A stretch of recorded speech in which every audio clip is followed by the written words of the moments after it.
కార్యక్రమంలో పాల్గొంటున్నాను. మీ అందరూ తెలుసు కాంట్రాక్టర్ కార్మికుల గురించి సింగరేణిలో పట్టించుకునే గతంలో సింగరేణిలో కాంట్రాక్టర్ కార్మికులు ఉంటే కాంట్రాక్టర్ మారినప్పుడల్లా ఆయన ఇష్టం వచ్చిన కార్మికుల్ని పెట్టుకున్నారు. పాత వాళ్ళని తీసేవాడు, కొత్త వాళ్ళని పెట్టుకున్నారు.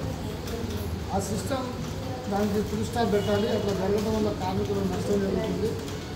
కాంట్రాక్టర్లు వాళ్ళు డబ్బులు తీసుకొని ఉద్యోగాలు పెట్టడం, యూనియన్ లీడర్లు కూడా డబ్బులు తీసుకొని వాళ్ళకి నచ్చిన వాళ్ళని 40,000 50,000 నచ్చటం ఏం లేదు, డబ్బులు ఎవరిస్తే వాళ్ళని పెట్టడం చేస్తున్నారు. పాత వాళ్ళకి అన్యాయం జరుగుతుందని ఆలోచించి 2009లో మన యూనియన్ గెలవంగానే కొన్ని మార్పులు ఇవన్నీ ఇట్లా జరగకుండా ఉండాలంటే వీళ్ళకి పర్మనెంట్గా వీళ్ళే ఉండాలి. కాంట్రాక్టర్ మారినా కార్మికుడు మారకూడదు, ఆయనే ఉంచుకోవాలి. అలా చేయాలంటే ముందేం చేయాలి? వీళ్ళందరికీ బ్యాంకు పేమెంట్లు కావాలి, వీళ్ళకి CMPF కట్ కావాలి. దానివల్ల యాజమాన్యం కూడా 12% కట్ చేసి ఇస్తుంది.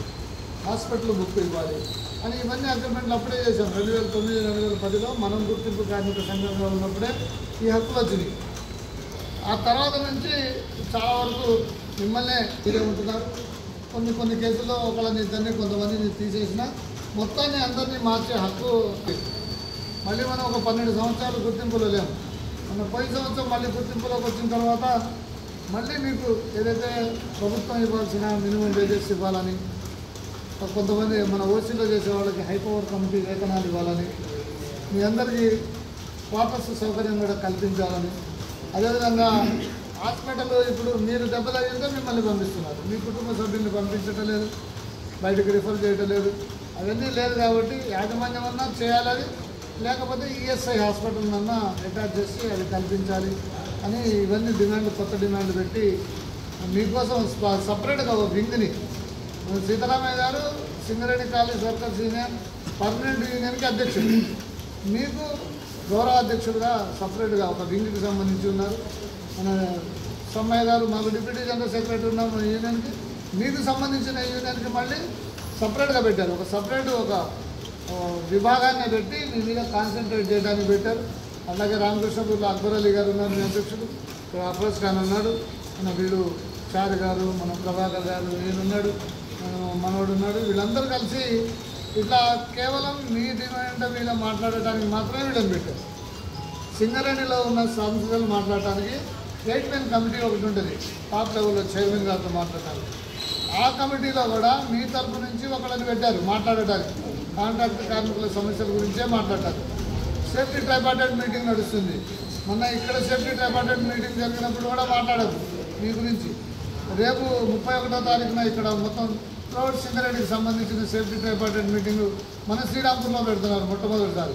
అంతకుముందు కొత్తగూడెంలో, హైదరాబాద్లో పెట్టి దాంట్లో కూడా మీ విషయాలు పొందుకొచ్చి మీ విషయాల మీద మాట్లాడి అంతా కాన్సన్ట్రేట్ చేస్తుంది మన యూనియన్.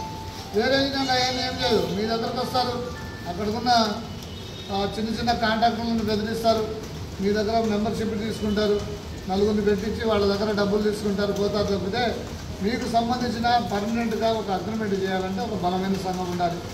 సింగరేణిలో గత 80 సంవత్సరాల నుంచి అనేక హక్కు సాధించిన పెట్టిన యూనియన్ AITC. మీరందరూ యూనియన్కి అండగా ఉంటే తప్పకుండా మీకు సంబంధించిన సమస్యలు పరిష్కారం చేస్తాం. అదేవిధంగా మనం గెలిచినాం, మీరందరూ చూస్తున్నారు.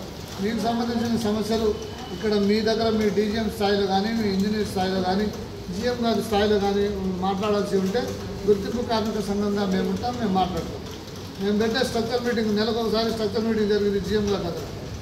అఫ్రోజ్ ఖాన్ చెప్తే మీకు సంబంధించింది మీకు జీతాలు 7-8 తారీఖులో ఇవ్వాలని, అదేవిధంగా మీ HDFC బ్యాంకుకి మీకు ఇన్సూరెన్స్ సౌకర్యం కల్పించాలని మాట్లాడాము 7-8 నెలల క్రితం. మాట్లాడితే దాని గురించి యాజమాన్యం కూడా మాట్లాడింది. మీకు ఆ ఇన్సూరెన్స్ 20 లక్షలు 30 లక్షలు 30 లక్షలు ఇచ్చేటట్టు అగ్రిమెంట్ చేశారు. ఇంకా కొంతమంది HDFC బ్యాంకుకి మారడం చాలా తక్కువ మంది ఉన్నారు, వాళ్ళని కూడా మారమని చెబుతున్నాం. ఇవన్నీ లాంగ్ టర్మ్, అంటే చాలా రోజుల తర్వాత కూడా ఎప్పటికీ మనకుండే హక్కుల గురించి మాట్లాడే యూనియన్ మనది. తప్పకుండా మీరు మన యూనియన్కి అండగా ఉండండి. మేము కూడా మీకు సంబంధించిన సమస్యలు ఎప్పటికప్పుడు పరిష్కారం చేయడానికి మేము ఉంటామని తెలియజేస్తూ మీ అందరికీ యూనియన్లో చేయడానికి